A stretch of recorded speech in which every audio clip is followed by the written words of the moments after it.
super leveled texts that have been drained of the juice of the English language, because our students need to feel this confidence that they can use some more authentic expressions even early on in their experience of learning the English language. The way to introduce as many keywords as we can in an organic manner, meaning not as a list of isolated words and ideas. Informational texts that contain numbers in the title or in the topic sentence are automatically a lot easier to teach to our language learners because... Hello, dear ELL teaching colleagues. Welcome to my channel, Alyona's Class Live. If you are new here, my name is Alyona Green. I have been teaching languages for over 20 years now. I primarily work with multilingual learners and specifically with newcomers and live students, but I also work closely with students of other proficiency levels. I also teach Russian as a foreign language and Russian to heritage speakers.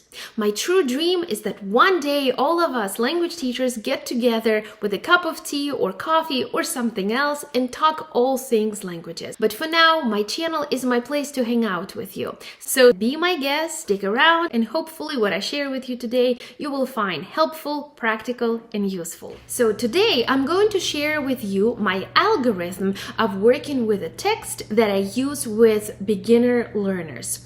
Now let me outline the kind of audience I am talking about, the level of skills in our language learners that I think will be the most applicable with this kind of text work.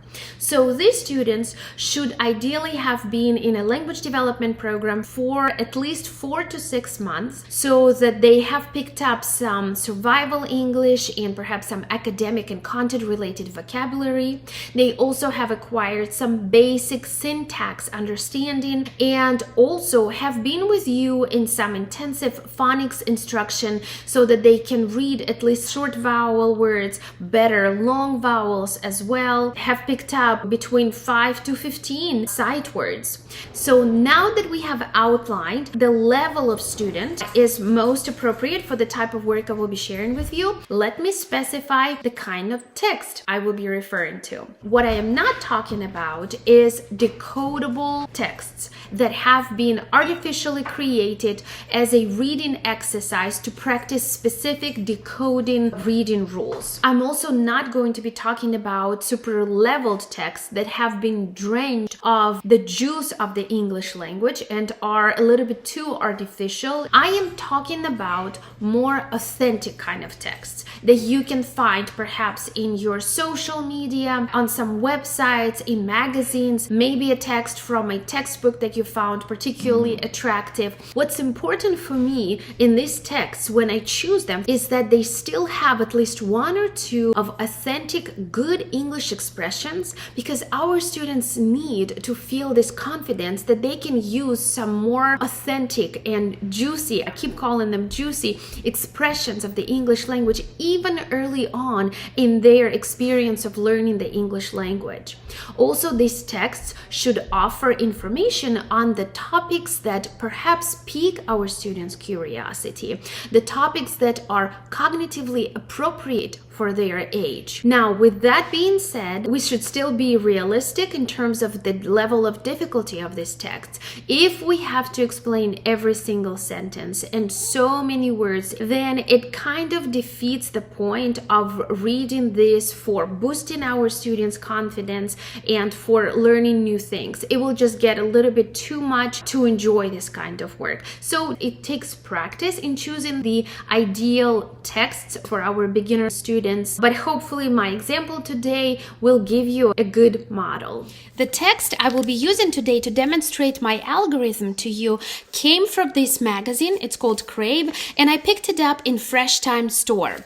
The actual text that I fell in love with is called Top 10 Foods Rich in Water. Informational texts that contain numbers in the title or in the topic sentence are automatically a lot easier to teach to our language learners because of how the information is organized. A lot of times it's a list of things. Besides, this text is about fruits and vegetables, which are part of the survival English vocabulary. And I know I can lean on my students' knowledge of those names of foods to teach them other things that are in this text. Now, this text was also preceded by the super short short article that is titled H2O Baby. Right away, you guys see that H2O here, that is super useful for our students to know. The actual title of the article is Kids Love Water, Splashing in it, Swimming in it, Playing in it, but they need to drink it too. So the entire article is about hydration. And right away, guys, you see that the word hydration is such a juicy piece of vocabulary for our students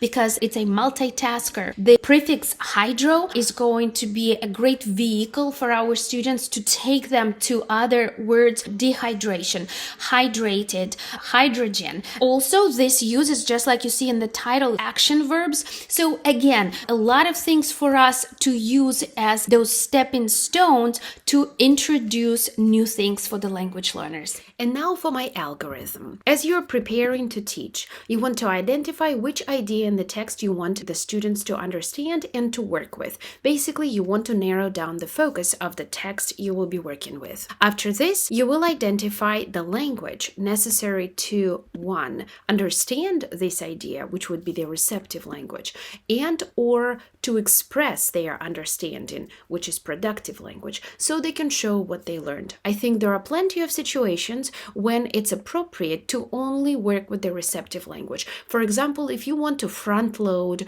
the material you're about to teach with a short text and you just want for your students to clarify the concept without necessarily speaking about it or producing new language. You also want to see if there are any additional juicy vocabulary and structures you would like for your students to pick up. If you have decided that you will work with the productive language, you need to decide on the way students will use new language and demonstrate new knowledge. These are the words I chose from the article. On the left side, you will see the words that I want for them to understand and use. That's the productive language. And on the right side, the words that I just want for them to understand so they can get the gist and the ideas of the text, receptive language. Now, the teaching process. Step 1, which is the pre-reading work. I have to tell you, this is my favorite step, and I also think this step could be critical for the successful work with a text with your newcomers and beginner students. What is super important for me in this step 1 is that we find a way to introduce as many keywords and concepts as we can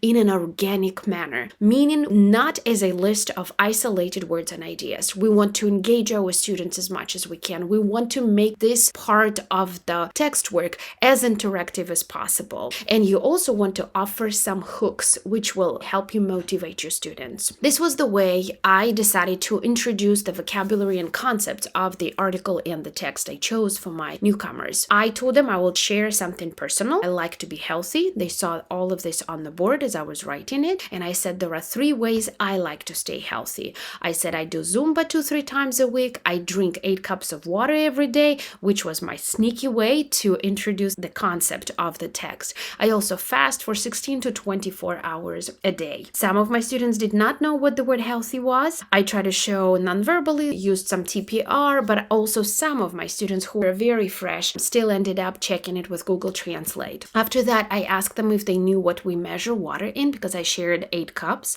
I asked them if they knew how many ounces there were in a cup. And then I also asked them to tell me if they knew how many cups of water a day a person needs. These are some of my students' initials, and these were their guesses. I told them that when we read the text that I brought for them that day, they will find out who actually guessed it correctly. Here we are motivating their work with the text. I also asked them how a person would feel without water. Many of them didn't know the word hungry. It was easy to show, again, with a facial expression, with TPR. I had to clarify and use all of my nonverbal tricks to explain the word thirsty, and that's what they identified as the answer. And right away, I was taking advantage of the momentum that they were all understanding the context and working with me and introduced the word dehydrated. Then I also told them, since we're talking about water, I wanted to know what they knew about water and tell me. So they named all of these things, and I was able to work with H2O. They remembered the word evaporates. Somebody even used percentage. I also asked them if they knew how else we could get liquid or fluids. Some of them did say fruits and vegetables. So from here, I asked asked them if they knew which fruit or vegetable would have the most water. Again, taking advantage of this momentum of engagement, I introduced the phrases high content of water, rich in water, contains the most water. And I was looking at them and I saw that this was not creating any frustration because everything was just so accessible to them. This was one of my students' notebooks. She added a little bit of a creative touch to this web. So yes, they were all writing this down too. Now, I told them to offer me an answer of which fruit or vegetable they thought had the highest content of water, and told them that we will find out as we read the article I brought for them that day. This is the number of people who thought that watermelon was the highest, cucumber, peach, and so on. This was my hook. I want to draw your attention to how many keywords I was actually able not only to introduce to my students as passive material, but to already engage them in learning, all in that pre-reading work. Now, when we move to step 2, which is while reading work, I didn't have to do much explanations, but I do want to tell you that you can go as conservative as you want here. You can read aloud, have them listen, you can have them read in pairs or repeat after you, highlight, annotate, underline parts of sentences or paragraphs, involve them in discussion. I probably am not offering anything new here, but I want to stress the fact that we didn't need to do much as we were reading because so much was already clarified in the pre-reading work. I do like to add the because, but, so writing exercise to check for understanding and to allow practice of new vocabulary. If you're not familiar, you can watch my video about the writing revolution or just read about this wonderful resource. Now, before we read the article about the fruits and vegetables, instead of offering them just some names and pictures of fruits and vegetables, I actually asked them to tell me which of these salads I found a visual for on Facebook they would prefer. And it was really interesting to see one of the students said they really would like this salad, but they don't want the cheese, or they would like the watermelons from salad number 1, and so on. Again, this was an engaging way to just simply review the names of fruits and vegetables, but I also asked them for their opinions, and they used complete sentences as we were discussing this too. As we were reading the article about top 10 foods rich in water, on the board I was creating this visual and they were copying it in their notebook. For step 3 of the teaching process, which is after reading work, again, you can go very conservative, you can be a little bit more creative, you can just ask your good old text-related questions that would require the students to use new vocabulary. They can complete a graphic organizer that would require the students to reread parts of the text and then maybe rearrange them in the correct order, put them under the right topic sentences, fill in blanks in sentences to show understanding of ideas and words. For the application and or assessment, again, you can ask questions, you can offer multiple choice questions, you can ask them to fill in gaps in sentences. I decided to ask my students to write an informational report using a graphic organizer. I know that there are many graphic organizers that are quite useful with language learners, but I wrote my own just because I like to be very specific and offer a lot of modeling for my very fresh language learners. For example, this one is informational paragraph with 3 details. I offer sentence starters, this little chart here before they write a complete text and then rewrite it in the notebook, and I oftentimes ask them to memorize this. This is the graphic organizer for opinion writing, again with 3 reasons. I will put a link for you underneath this video to my Teachers Pay Teachers with these graphic organizers. And step number 5 of the teaching process is extension activities. This is my other favorite part of working with the text. Anything goes here as long as it's on the topic and perhaps you are further applying or deepening the learning of the same topic. I had this book, it's called Water Fun, and there's a ton of experiments. I like to show them this one with a lime where its peel acts like a life jacket. So each of my students had a container with water and a lime, and then we peeled them and talked about how it sinks because without it, it doesn't have a life jacket. We also did the other experiment from the book, which was first creating little molding clay balls and then turning them into a boat. And again, we watched the boats float versus sinking balls. Here it is.